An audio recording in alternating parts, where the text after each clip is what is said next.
Hello friends, welcome back to my channel. আশা করি তোমরা সবাই ভালো আছো, আমিও খুব ভালো আছি। তো এখন থেকে আমার ব্লগটা শুরু করছি। তো দেখতেই পাচ্ছ সকাল সকাল কাজ বাজ সব সেরে টেরে নিয়ে মেয়েকে স্কুলে পাঠিয়েছিলাম, আবার মেয়ে স্কুল থেকে চলে এসেছে। আর আমি তাড়াতাড়ি করে চান দান করে বাড়ির কাজ করে ঠাকুরের ভোগটাও দিয়ে নিয়েছি আজকে। Welcome back to my channel. আশা করি তোমরা সবাই ভালো আছো, আমিও খুব ভালো আছি। তো এখন থেকে আমার ব্লগটা শুরু করছি। এখন বাজে ওই 11:30 মতো। এখন যাবো হচ্ছে মাদের বাড়িতে, কারণ কি বড়দি এসছে, তো ওর জন্যেই আর কি কালকে বলছিল যেতে। তো কালকে আর যাওয়া হয়নি, আজকেই যাবো। আর এই যে আমার মেয়ে রেডি হয়ে গেছে।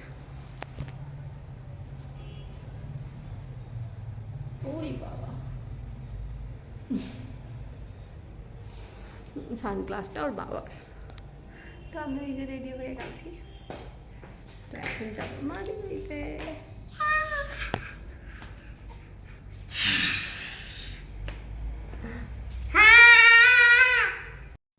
তো এই যে তারপরে মাদের বাড়িতে বলতে বলতে বেরিয়ে গেছি।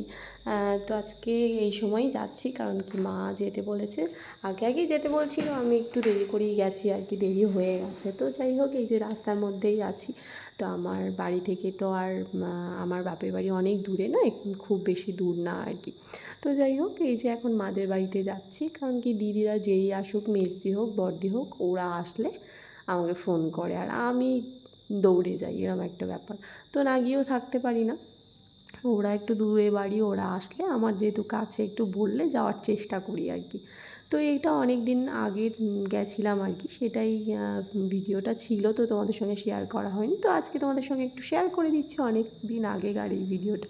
তো দেখতেই পাচ্ছ এখন হচ্ছে ব্রিজটা ক্রস করছি। তো ব্রিজ থেকে আমার বাড়ি হয়তো হার্ডলি হয়তো 2-3 মিনিট লাগে। তো যাই হোক, এই এখন ব্রিজটা পেরাচ্ছি আর কি।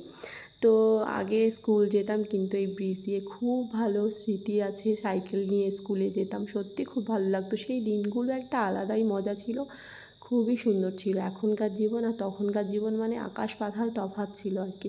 তো যাই হোক, এখন এসব কথা বলতে বলতে আমি কিন্তু বাড়ির, এই যে আমাদের পুরানো বাড়ির, ওইটা কিন্তু আমাদের পুরানো বাড়ি ছিল। তো এখন তো এই যে বাড়ির সামনে চলে এসেছি মাদের বাড়িতে। এই যে হলো মাদের বাড়িতে চলে এসেছি। এখন বরমশাই এখানে হবে, মানে বাইকটা রেখে এই যে ঢুকে গেছি। তো মাদের বাড়িতে গেলে সেরকম করে তো ভিডিও করা হয় না, যাই হোক অল্প একটু করেছিলাম, তোমাদের সঙ্গে শেয়ার করে দিলাম। এইটা ছিল আমার ঘর, তো তোমরাও দেখে নাও। আমার ঘরটা তোমাদের সঙ্গে শেয়ার করে দিলাম। এই হলো আমার ঘর, এটা আমার ঘর ছিল। আর এই যে বড়দির মেয়ে, যেহেতু বড়দি এসেছিলো, বাবার শরীরটা ভালো ছিল না, দেখতে গেছিলো, তো তাই জন্যই এসছে। আর আমিও চলে এসেছি, আমি তো কাছাকাছি থাকি, আমিও চলে এসেছি। তো দুই বোনের এখন আলাপ হচ্ছে আর কি, কে কেমন আছে জিজ্ঞাসা করছে, সেটাই। দুই বোন এখন কথা বলে নিক, চিপস খেয়ে নিক, আর আমি একটু আমার ঘরটাকে শেয়ার করে দিচ্ছি, তোমরা একটু দেখে নাও। আমি কিন্তু এই ঘরেই থাকতাম আগে। তারপরে দেখতে দেখতে মা ডাকলো, বললো এনে মাংস খা। তো মা তখন মাংসটা কষাচ্ছিল। তারপরে আর কি বলতে বলতে, সেইভাবে অত ভালোবাসি না, কিন্তু মাঝে মধ্যে যেহেতু মা ভালোবেসে দিয়েছে কষা মাংস, তাই জন্যে খাচ্ছি। আমার না হলে অত যে কষালেই দিতে হবে বা খেতে হবে এরম কোনো ব্যাপার না।